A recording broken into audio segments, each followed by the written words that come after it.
so many things, and you know, like wala lang ako maisip. I just wish that whatever happens to me in my life, o naman, I just wish it should still be there. No wedding plans yet. Mukhang okay na okay kayo. You will know So you will announce when you decide. when it's done. So, We will announce when the deal is done. Pinaghihandaan na.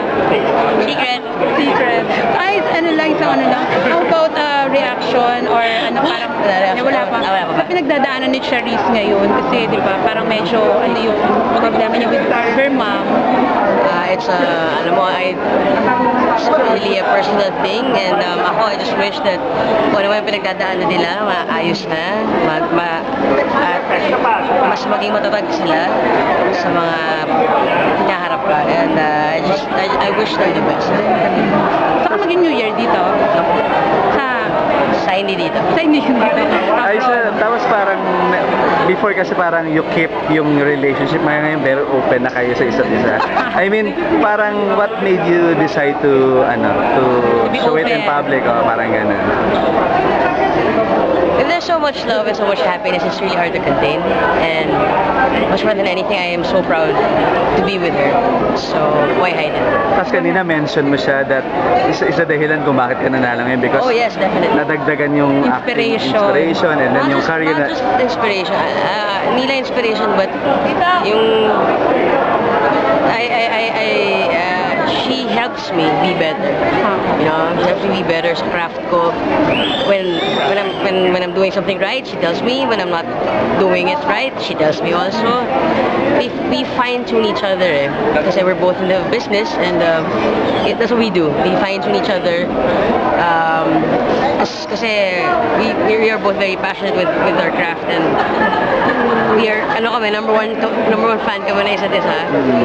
So yes, she's a big if not, I don't think I told her, sabi ko, if it weren't for her, I don't think I'd get this.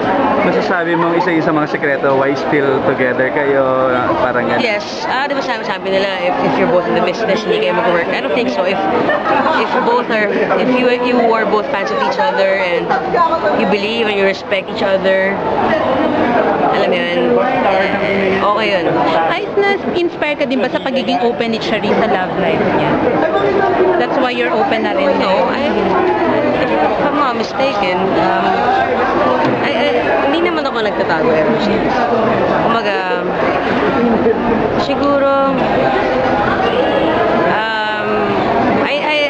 I know naman na may pagka-introvert ako compared to other personalities. Pero siguro ito naman, hindi naman, us being open is, hindi pa rin naman kami tipong, oh guys, tingnan nyo kami, no? I mean, this is just because we are here. Alam mo yun, kumbaga, as much as possible, we still try to keep it private. Anything about us, kumbaga, if tinatanong, we'll answer. But we won't make any naman to. I still very much value our privacy. For the record lang, gano'ng katagal na? Gano'ng katagal nang tumitibok ang... Well, Liza and I, we kind of got together when I was in high school.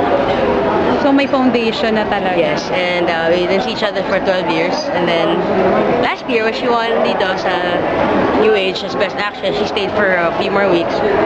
And then we saw each other again. So yun na yun. Yes. Wow, kailan na anniversary? Wala naman. Lapit na. Malapit na. January. Yes, January 8th, that's when we saw each other again. March. Wow, so any plans for your anniversary? Ito na yung kasama na yung New Year. Ano, iba ba yan? Ayun. So out of the country. Yeah. Out of the country. Wow, ikaw Bakasyon. na. Hindi, bakasyon. Kasi pareho na kami nag-work. She's doing Mirabella na. So, As is part of that, yeah, she's part of it. So, any chance that we could get ba to really relax and spend time. Kasi ang taping, kasi if we don't do it, hindi na kami nagkikita dahil work ko is MWF siya, TTHS. So, Ay, may iba lang tayo. Anong masasabi mo, reaction mo dito sa, kasi parang yung pagiging number 1 ng bossing sa Takilya, naiintriga na it's because of Chris and Bimbi daw, na parang sinasabi, di ba, na because of them lang kaya nag number 1? I don't think so. Kasi, if it's just because of them. I don't think pipila, alam mo yun, yung pila ng mga tao ang ano dun eh, yung mga tao nanonood.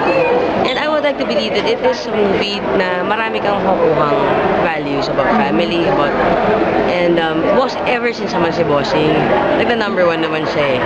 So alam mo yun? Last year lang yun din na nagsistera ka. Diba? So parang hindi ka taka-taka. So imagine ko, pinagsama mo yung pwersa ni Chris Aquino at ni Vic Soto. So what do you expect? Hindi Pero ikaw ba umasa ka for dun sa best supporting? Oh no, alam mo, ito yung never kong naging goal. Never ko naging goal na magtrabaho to win awards. I do my best because I'm the type of person na I don't like anything less than my best. Kumbaga, ikahihiya ko yung sarili ko pag hindi yung best ko yung ginawa ko. Ganun. So if mag-merit siya ng award, then I'd be happy. If hindi, I'd be happy also because at least I know I did my best. Wow. Congratulations, Thank you. Aiza.